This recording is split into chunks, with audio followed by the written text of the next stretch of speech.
Also, I have the record here in my hand. If you haven't already got yourself a copy, we thoroughly recommend you do so from your local record source. Support your local once our chat with the band is over. So let's get straight into this week's record club. Hello to Bombay Bicycle Club. How we doing? How we doing, guys? How are we? Yeah, good. We're in the middle of a in-store, out-store tour. Getting towards the end of it, but we've been doing 2 gigs a day for the last week or so it's been pretty busy. Wow, yeah, that is that sounds like a bit of a marathon. That's like the music version of a marathon, right? Yeah, it's a marathon, not a sprint for sure. Well, it's sort of both. It's a sprint on a daily basis. Yeah, fair enough. So each week on the Record Club, we like to kick things off with a question from one of the many amazing independent record stores across the UK. You might have visited them, not sure. This week's question is from The Grave in Frome, Somerset. Oh, Raves from the Grave in Frome, Somerset. Nice. Good name. I was like, is that a typo? No, that is just a very cool name, actually. So they are asking, how did the collaborations on the album work? Did you approach the guest artist to work with you, or did they approach you? They were all people that we thought would elevate the tracks in a way that we couldn't do ourselves, normally with singing or a voice that the 4 of us couldn't do. And then actually with this record, sometimes it was with songwriting when we kind of got stuck and no one knew which way to go. We turned to some of the collaborators to come up with new parts. Yeah, okay. Some of them were people we knew already. I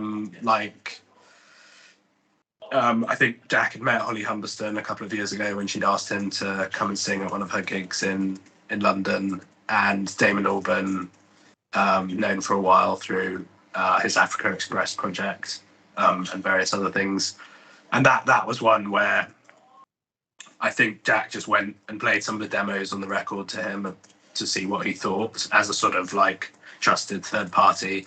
Was that a loaded like, oh, Damon?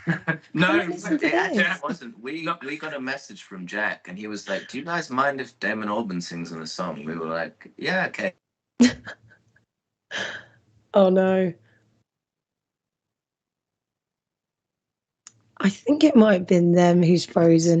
Oh, are we back? I think you froze for us briefly. A very brief moment in time, but it was on you guys both smiling about Damon Albarn being suggested on the record. Who would actually say no to that, though? Well, exactly. That's what I was saying. It's like you can't really say no to someone like that. But fortunately, we really liked what he did to the song, so it all worked out. Yeah, that's good. That's good. Also, I know you mentioned Holly was someone that I guess was kind of a connection already. But what about Nilufer Yanya? Because I remember listening, and I quite like to listen to an album fully without like looking at anything first. So just kind of like a blind listen. And she's just got the most distinctive voice. And she's a previous Record Club attendee, and I just was like, wow, how did that come about? Like, you guys, it feels like you're in different worlds, but it just goes so well. We played a festival with her in South London last summer, and our dressing room was next to hers, and got talking to her and found out that she was a fan. And then this particular song on the album needed some cool added to it that we couldn't quite do. So Nilufer Yanya was perhaps the coolest person that we could think of. Yeah, she has a very sort of distinctive kind of West London accent to me, at least as a Londoner, and I think we do sort of live in an age where everyone sort of sings in a sort of quasi-American accent. So it's I think it really does stand out for that reason when she's singing. And as Ed said, she is just much cooler than us as well. Yeah, she is. She does have that like energy about her, doesn't she? I feel like it just all goes so well. And also each artist puts their own sort of spin on it, but it's still very like Bombay Bicycle Club. Yeah, definitely. Yeah. So Raves from the Grave in Frome, Somerset also had a follow-up question, very important. They've said, the egg on the front cover, was it a double yolker or 2 merged eggs or a prop egg? That's the first time we've been asked that one. This cover's upset quite a lot of people. It seems to be our most divisive record cover, and people have very much focused in on the eggs. I think it's probably 2 eggs separately. I mean, they're not real eggs, so we can say definitively that it's not a double yolk. But it was based on the original photo that we based this on, I think, did have real eggs on it. It was just a man with eggs on his face. But to recreate that, I think we realised it was easier to make fake eggs than try and get real ones. But they look pretty real to me. They do look real. It's that kind of glaze that they have in them, and also the crispy edges. We spent a lot of money making fake eggs. I think it may have cost more than recording the album. Yeah. I'm intrigued to know what the divisiveness now was. Like, what were people debating? Well, I think it was more the garishness and in-your-faceness of the cover, especially compared to the more tasteful kind of illustrative things we've done before. I mean, it's not the most pleasant cover to look at, though I do really like it. Yeah, it was sort of meant to shock people and to stand out. Well, to like stand out in a record shop. Like if you were walking down an aisle and you saw that, then you'd be like, why is that? What's this weird album cover? I've got to listen to it. To be fair, I'm quite sad that I now know it's a prop egg, because the kind of like awe you have when you have a double yolker is like the most amazing thing. Yeah. Well, obviously. we can keep up the lie for the future. Yeah, we won't tell anyone. Big ups to Rage from the Grave. Thank you for your question. Yeah, okay. Well, let's start with the artwork then. Who is this man at the forefront of your artwork? He's a man called Kia. As Jamie said, we found a photo and we had to recreate it. So we went to a casting agency and showed them the original photo, and they produced. They came up with this guy who's got the perfect face for it. He was actually the second choice. And he was the second choice. But on the day, he nailed it. He looked the most happy and had the best vibe about him. So yeah, guy called Kia. It's quite I'm funny obsessed with the fact that there was auditions for this. Sorry. Yeah. About 20 different people submitted for this one. Probably. And on the day, he was like, this is written in the stars. I knew that I was destined to do this job.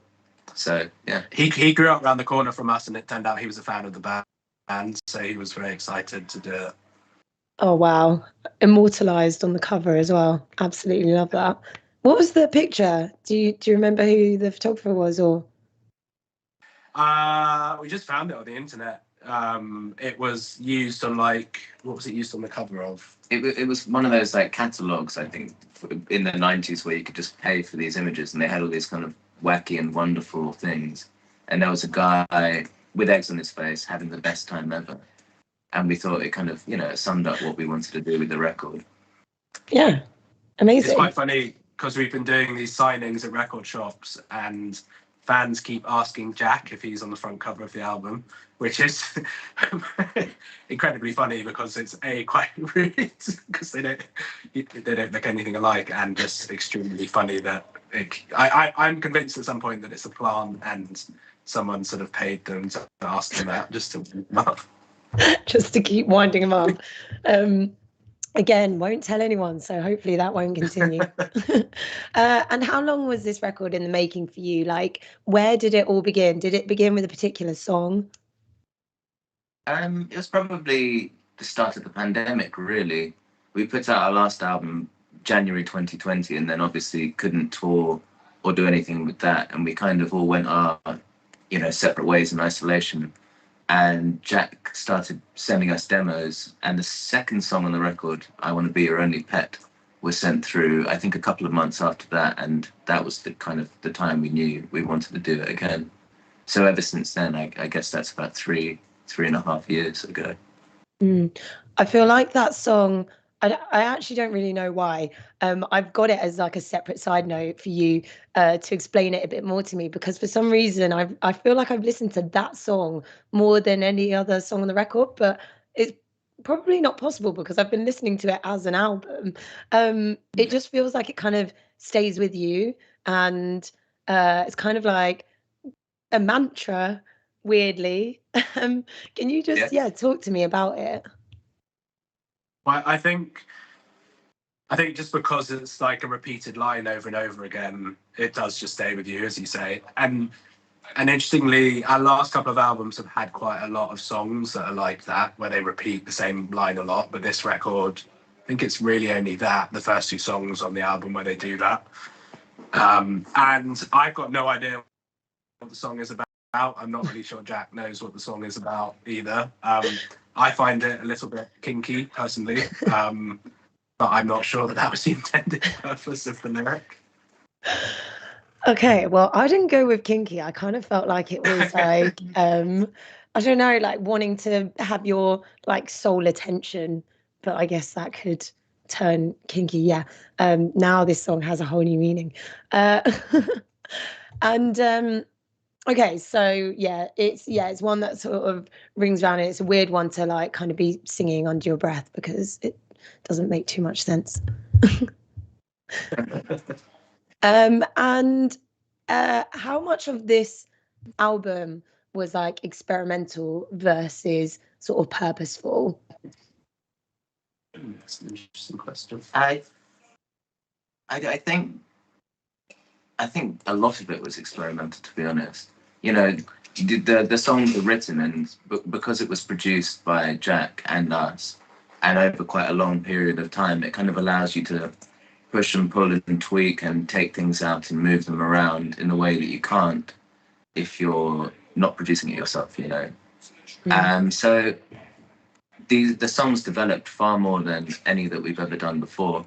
And I think no one had any plans for them when they started being written and then when we were developing them. So I think the whole thing was kind of a big experiment, really. I mean, I guess you don't really know what songs you want to write when you set out to write them anyway. They just kind of come, and then you kind of make them up as you go along. Yeah, I think sort of purposeful, the word purposeful for me in this context sort of suggests that you have a like overarching concept for the album, or or you have a sort of firm idea at the start of making it what you want it to sound like. I don't think we've ever really made an album like that. We do sort of make it up as we go along, maybe other than our acoustic album Floors, where we set out to make a sort of an acoustic record. And I mean, at the start of this album, after Jack wrote I Want to Be Your Only Pet, we were like, okay, we're going to make like a rock album, we're going to be a rock band.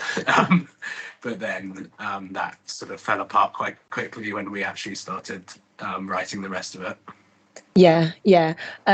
I have to say, I can see some people with their questions coming through. Obviously, if you want to get your questions to us, make sure to do so now in the comments.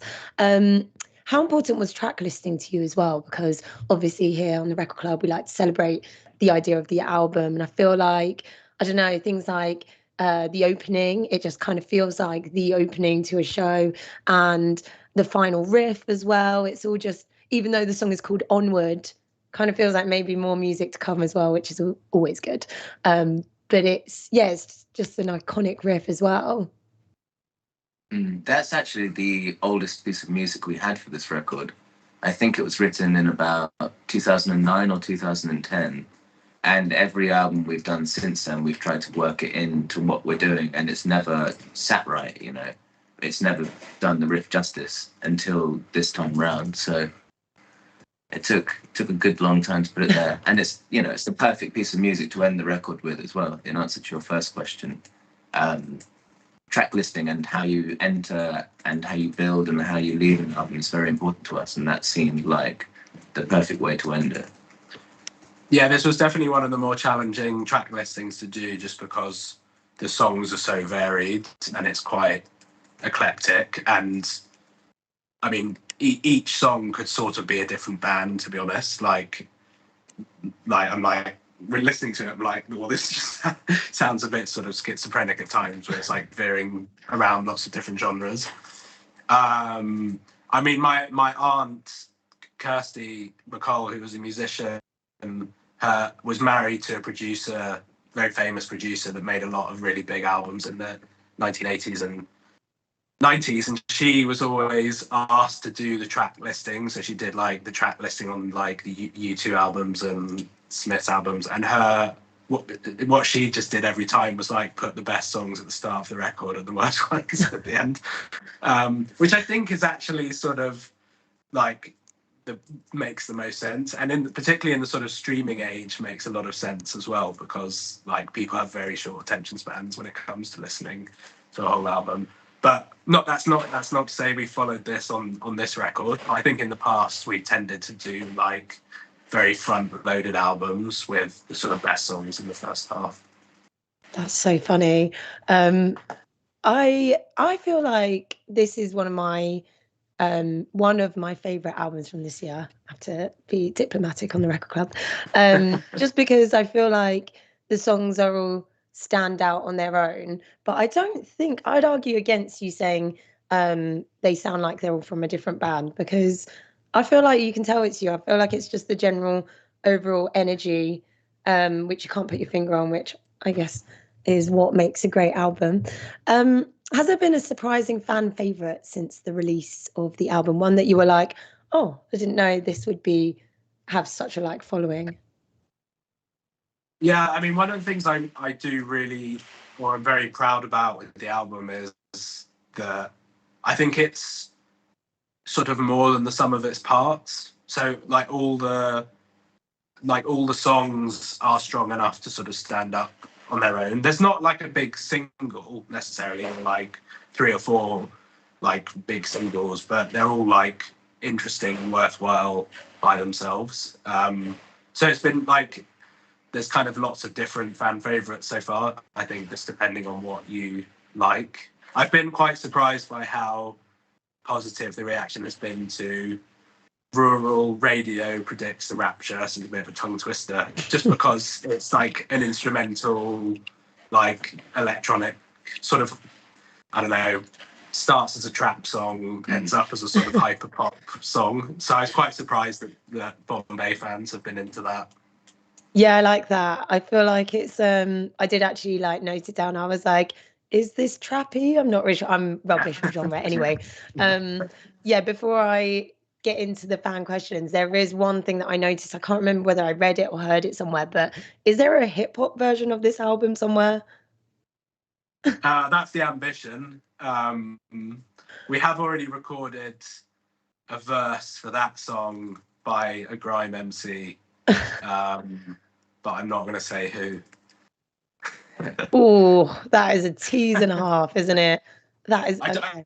Like there's a few songs, like the opening song as well, Just a Little More Time, and also Heaven, the song with Damon Albarn, I think would all lend themselves to doing some remixes with rappers, but whether we have the budget to do it is another question.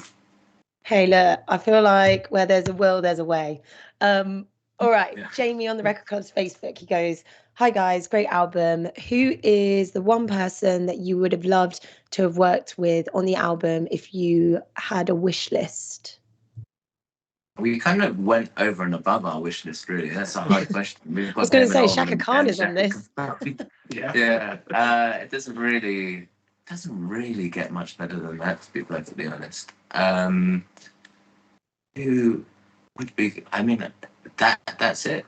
I think we've completed that game. I can't think of where we're going from there. I'd like to work with Alex G, just because I think he's very interesting. Like maybe more as a producer, like as much as a sort of featured artist, but like I just think he's a very, very interesting songwriter and producer. His name comes up with a lot of other artists as well, so I feel like that's always a good sign. Yeah. Catherine on the band's Facebook says, what's the inspiration behind the song Meditate? Well, neither of us wrote that song, but I kind of reading into it, it feels like parental advice. There's a few songs on this record where it's kind of talking to your younger self or maybe younger generation and imparting advice on them, and that's what it feels like to me. I mean, sonically, the inspiration is sort of. I mean, actually, the verse for that song was written in 2006, I think, sort of just when the band had started. So it's been around for a long time. And we just kind of wanted to make like a fun, heavy rock song that would be good to play live and like had cool guitar parts in it. It's not. I tempted not to over intellectualize that song too much. We've also got Danielle on the band's Facebook page saying, "How was your day in Sheffield? I wanted to come with cake, but I had to work. You were so close." It was such a good day. I love Sheffield. Everyone was so friendly, and yeah, we played an acoustic set at, I think it's called Bear Tree Records, which was one of the coolest record shops I've been to in a long time. Yeah, loved it. Nice one. Shame you missed out on cake there. Yeah. Janie on the band's Facebook says, "Which song from the new album are you looking forward to playing live on your next tour, and why?" Meditate, which we just talked about. We've been playing it on this tour, and as Jamie said, you know, it's just a kind of upbeat, heavy song with a long outro, and you can't beat playing that live. I'm looking forward to playing Rural Radio Predicts the Rapture, just because there's no guitar on it, and I plan to sort of have a sort of Bez moment where I just get some maracas and dance around for a few minutes, maybe going off stage and have a drink while Seren's playing drums. Nice. And Kalia on the band's Facebook page says, "How do you know when a song is complete and needs no more finesse, especially with all the collabs? Is it a feeling?" That's I think particularly when you're self-producing it, that's the hardest thing to do in a way, because the temptation is just to sort of tinker indefinitely. And I think, I mean, what do you think? I don't think sometimes you need to walk yourself back. Like, we finished the song and then we took it a lot further and realized that it was better before. So I don't know if you always feel that, and you know, you can overwork things. I think sometimes when you get people on the outside of the band looking in, they can tell you what you need to know. You know, for a few of these songs, we got a producer in to steer the ship, and it's always helpful getting other people's advice, I think, because you get a bit lost. And that is it for fan questions, but one last one from me. I always like to ask this because sometimes on just the listen from the album, you don't always know what happens necessarily behind the scenes.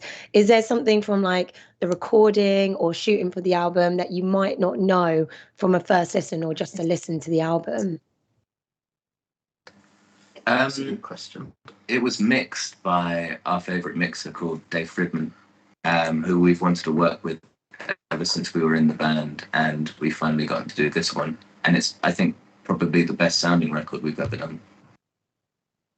How did you get him? How did we get? We had to book him a long time in advance, basically. He's always busy. Fair play. The advice there is be organised. Look, guys, I know that you are at an in-store, and that's all we actually have time for today. So obviously we have loved you guys from Bombay Bicycle Club joining us. Make sure to treat yourself to a copy of My Big Day, a physical copy now that this episode is over. Pick one up from your local record store. Also excited to announce that the winner of this week's Bowers & Wilkins wireless headphones prize is Janie on the Bombay Bicycle Club's Facebook page. Please slide into the Record Club's DMs. We'll get those headphones to you. Thank you everyone for joining us, sending in your questions. All previous episodes are available to watch back on YouTube and our brand new Spotify channel as well. We'll see you at the next one. Guys, thank you so much for joining us. Thank you.